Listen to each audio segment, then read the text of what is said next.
नमस्कार, youth look exclusive में आप सभी का स्वागत है।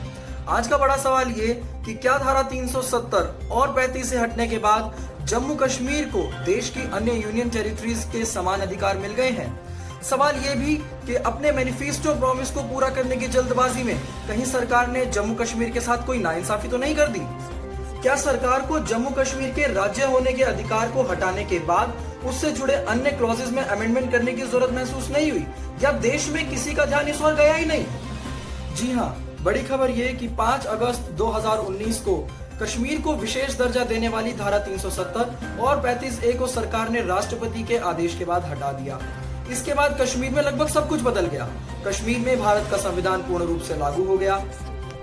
हालांकि ग्राउंड जीरो पर स्थिति सामान्य हुई या नहीं, इसकी खबर ज्यादा लोगों को नहीं है। लेकिन आज हमारा मुद्दा कुछ और है। जिस भारत के संविधान की धाराएं 370 और 35A को एब्रोगेट किया गया, उसी संविधान में एक सेक्शन और था जिस पर तुरंत ध्यान दिया जाना चाहिए था। ये था सेक्शन 54, यानी भारत के राष्ट्रपति का चुनाव। जी हाँ, सेक्शन 54 पर यदि नजर डालें तो इसमें साफ लिखा है, election of president. The president shall be elected by the members of an electoral college consisting of the elected members of both houses of parliament and the elected members of the legislative assemblies of the states. इसके आगे एक explanation दिया गया है जिसमें लिखा गया है कि in this article and in article 55, state includes the national capital territory of Delhi and the union territory of Pondicherry. यानी दिल्ली, पुडुचेरी, जम्मू कश्मीर जो कि यूनियन टेरिटरी विद लेजिस्लेचर हैं, इनमें से केवल दिल्ली और पुडुचेरी को ही राष्ट्रपति चुनाव में वोट करने का अधिकार है। ऐसा सेक्शन 54 में एक्सप्लिसिटली मेंशन किया गया है क्योंकि ये स्टेट्स नहीं है। लेकिन जम्मू कश्मीर से धारा 370 हटने के बाद, यानी जबकि वो स्टेट नहीं रहा, इसके बारे में कोई प्रोविजन ना तो संविधान में ऐड किया गया है और ना ही इसके बारे में कोई डिस्कशन सामने आए हैं। यानी जम्मू कश्मीर ही ऐसी यूटी विद लेजिस्लेचर बच जाएगी जो राष्ट्रपति चुनाव में वोटिंग नहीं कर पाएगी। हमारे साथ इस वक्त जुड़ रहे हैं शुभम गत्री। ये एक स्टूडेंट हैं और एक आरटीआई एक्टिविस्ट भी हैं।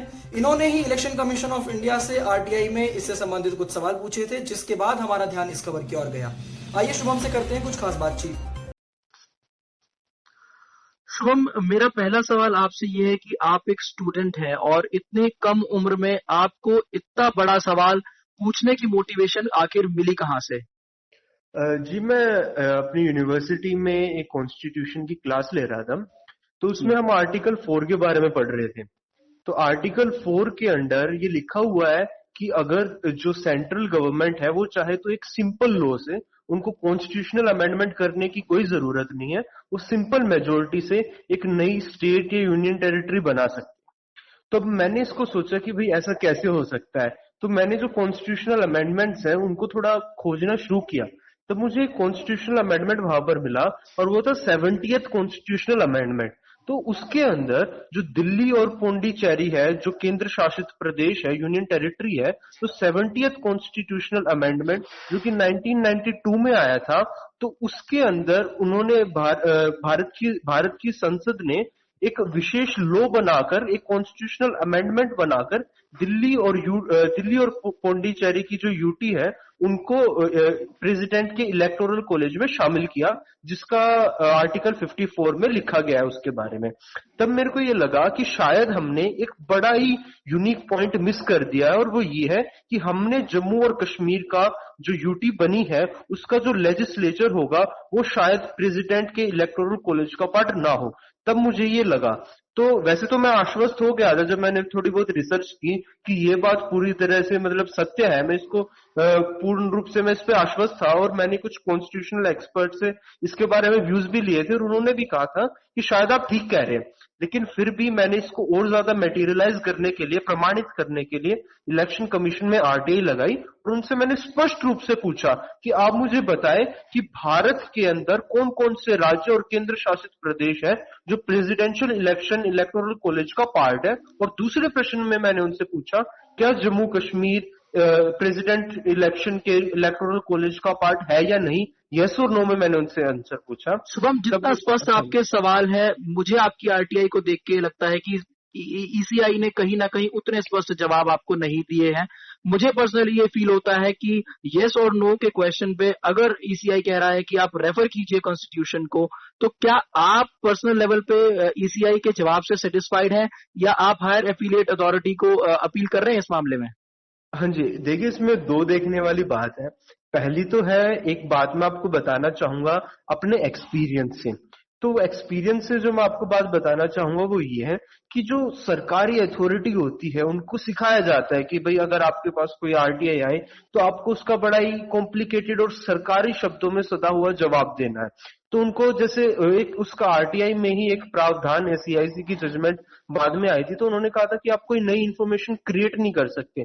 तो हमेशा जो इलेक्शन कमीशन हुआ या फिर और भी कोई सरकारी मिनिस्ट्री हुई वो ऐसे ही थोड़े से वेग रिप्लाई देती ही है। और मेरा मानना ये है कि इसमें जो उन्होंने आर्टिकल 54 को रेफर किया है वो भी एक काफी क्लियर कट रिप्लाई है।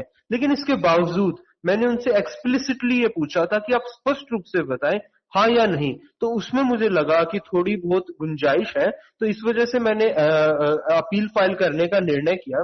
लेकिन उसमें भी एक थोड़ी टेक्निकल समस्या आ रही है और वो ये कि इलेक्शन कमीशन की जो आरटीआई की वेबसाइट है वो बिल्कुल अलग होती है नॉर्मल आरटीआई वेबसाइट से, और उसमें अपील करने का जो प्रोसेस है वो लिखा नहीं हुआ, तो मुझे पोस्ट करना पड़ेगा और अभी लॉकडाउन की वजह से मैं पोस्ट नहीं कर पा रहा हूँ। हालांकि मैंने ईमेल किया है, तो इसमें दोनों ही बातें हैं। शुभम, ये बात ठीक है, हम मान सकते हैं कि सरकारी तंत्र को सरकार की बातों को मानना पड़ता है, उनके हिसाब से चलना पड़ता है। मेरे मन में जो प्रश्न उठता है वो ये है कि इतना बड़ा मुद्दा है, इतनी बड़ी बात है, इतना बड़ा सवाल है, लेकिन ना ही सरकार, ना ही विपक्ष, ना अफसरशाही, ना नौकरशाही, किसी ने भी इस मुद्दे को असल में उठाया ही नहीं। तो हम क्या समझे कि क्या प्रेसिडेंट के इलेक्शन को इतना हल्के में लिया जा रहा है? जिसमें दो बातें हैं। सबसे पहली बात, मैं कहना चाहूंगा कि भारत की संसद में जो वाद विवाद होता है, जो डिबेट होती है, उसका एक स्तर काफी गिर गया है। आप देखिए, आप कश्मीर के जो 370 के डाइल्यूशन पर जो डिबेट हुई, उसमें सबसे ज्यादा डिबेट किस बात पे हो रही थी? सबसे ज्यादा डिबेट बात हो रही थी पटेल के रोल पर, सबसे ज्यादा डिबेट हो रही थी नेहरू के रोल पर। एक पक्ष था जो कह रहा था कि नेहरू दोषी है, दूसरा पक्ष था जो कह रहा था कि पटेल दोषी है, और हम उसकी डिबेट के ऊपर हमने कहीं ना कहीं वर्तमान के जो फैक्ट्स थे उनको भुला दिया। और इसीलिए मेरा मानना है कि भारत की संसद और विपक्ष की एक ये बहुत बड़ी विफलता है कि उन्होंने इस पॉइंट को पॉइंट आउट नहीं किया। और इसके बारे में मैं आपको एक और बात कहना चाहूंगा, अगर भारत के विपक्ष ने या मीडिया चैनलों ने या वकीलों ने इसको पॉइंट आउट किया होता तो सरकार एक बड़ी असमंजस वाली स्थिति में पहुंच जाती। वो ऐसे क्योंकि अगर उनको आर्टिकल 54 में अमेंडमेंट करना था और जम्मू कश्मीर की जो यूनियन टेरिटरी है उसको इलेक्टोरल कॉलेज का पार्ट बनाना था, तो उसके लिए उनको 2/3 मेजोरिटी चाहिए थी पार्लियामेंट के दोनों हाउसेस में, और उसके साथ साथ 50% स्टेट्स का रेटिफिकेशन चाहिए था, जो कि एनडीए गवर्नमेंट के पास बिल्कुल भी नहीं था। और एनडीए गवर्नमेंट के एक्सपर्ट्स ने अपना पूरा जोर लगाया मेरे अनुसार कि ये जो इशू है ये हाईलाइट ना हो, और इसीलिए उन्होंने डिबेट को भी थोड़ा डाइवर्ट करने की कोशिश की। और मेरा मानना है कि वो इस चीज में सफल रहे, क्योंकि विपक्ष में से किसी ने भी ये चीज पॉइंट आउट नहीं की। बिल्कुल, लाजमी सी बात है कि अगर गवर्नमेंट के पास नंबर्स नहीं है और इतना बड़ा मुद्दा है जो आने वाले चुनाव में कहीं ना कहीं राजनीतिक मुद्दा बनने वाला है, तो उसको दबाने की गवर्नमेंट ने कोशिश की, लेकिन विपक्ष ने भी इस मुद्दे को हाईलाइट नहीं किया। ऐसे में आपके पास आने वाले समय में एक बहुत बड़ा मुद्दा है। ये फाइंडिंग अपने आप में एक बहुत बड़ी फाइंडिंग है, ना तो मीडिया का इस और ध्यान गया है और ना ही किसी राजनीतिक दल का। ऐसे में आगे आपका लाइन ऑफ एक्शन क्या होने वाला है? हाँ, देखिए मैं आपको पहले एक और बात जो मैं अपने पिछले वाले जवाब में आपको बताना चाहता था वो ये थी कि मेरा मानना है कि राष्ट्रपति चुनाव का हमारे देश में बड़ा ही अहम योगदान रहा है, इसका एक सेंट्रल रोल है। और वो इसलिए, अब आप देखिए, जो आर्टिकल 370 को डाइल्यूट किया गया उसके पीछे गवर्नमेंट का जो सबसे मेन तर्क था वो ये था कि आर्टिकल 370 के क्लोज 3 में लिखा है कि जो प्रेसिडेंट है वो एक पब्लिक नोटिफिकेशन के जरिए इस आर्टिकल को सीज टू बी ऑपरेट कर सकते हैं, यानी इसको एक तरीके से नल एंड वॉइड डिक्लेयर कर सकता है। लेकिन विडंबना ये है मेरे देश की कि जिस प्रेसिडेंट ने उस आर्टिकल 370 को नल एंड वॉइड एक तरीके से डिक्लेयर किया, अब वही उसी प्रेसिडेंट को जम्मू और कश्मीर के जो लॉ मेकर्स होंगे वो उनको इलेक्ट नहीं कर पाएंगे। और इसके अलावा आज पूरे के पूरे भारतवर्ष में केवल एक ही राज्य, एक ही स्थान, एक ही यूनियन टेरिटरी ऐसी है जो प्रेसिडेंट के रूल के अंडर है, वो है जम्मू एंड कश्मीर। और विडंबना दूसरी ये है कि केवल वही एक यूनियन टेरिटरी, वही एक राज्य, वही एक स्थान ऐसा है जो कि प्रेसिडेंट के इलेक्टोरल कॉलेज का पार्ट नहीं होगा, जो भारत के राष्ट्रपति को चुनाव में भागीदार नहीं हो सकेगा। तो ये मुझे लगता है बड़ी विडंबना की बात है।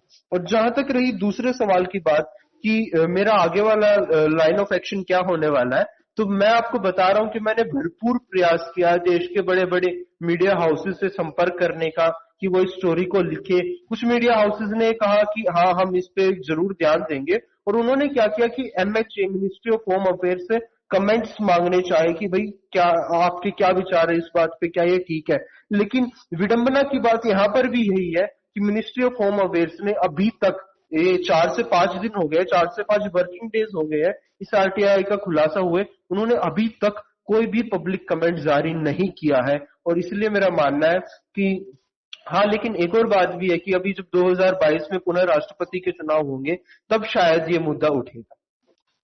बिल्कुल शुभम, लाजमी सी बात है कि जब राष्ट्रपति का चुनाव होगा तब शायद किसी का ध्यान इस ओर जरूर जाए। हमारी तरफ से आपको बहुत बहुत धन्यवाद, बहुत बहुत शुभकामनाएं, और हम उम्मीद करेंगे कि आपकी ये आवाज राष्ट्रहित में उठती रहेगी और जरूर कामयाब होगी। तो ये तो शुभम खत्री जिनकी RTI में पूछा गया था कि क्या जम्मू कश्मीर राष्ट्रपति चुनाव में वोट करने के लिए एलिजिबल है या नहीं। इस RTI के जवाब में इलेक्शन कमीशन ने कहा कि आप संविधान के सेक्शन 54 को पढ़ें, जिसको पढ़ने के बाद ये तस्वीर लगभग साफ हो जाती है कि क्योंकि जम्मू कश्मीर के UT बनने के बाद कोई एक्स्ट्रा अमेंडमेंट संविधान में नहीं हुआ है, तो शायद जम्मू एंड कश्मीर अब की बार राष्ट्रपति चुनाव में वोट नहीं कर सकेगा। अभी जम्मू कश्मीर में कोई सरकार नहीं है, यहाँ राष्ट्रपति शासन है, लेकिन अगर 2022 से पहले यहाँ सरकार चुनकर आ भी जाती है और कोई कॉन्स्टिट्यूशनल अमेंडमेंट इस संदर्भ में नहीं होता है, तो 2022 के होने वाले राष्ट्रपति चुनाव में जम्मू कश्मीर के चुने हुए नुमाइंदे वोटिंग नहीं कर पाएंगे।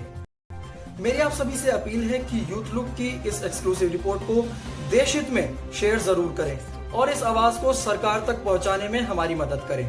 जुड़े रहिए यूथ लुक के साथ। धन्यवाद।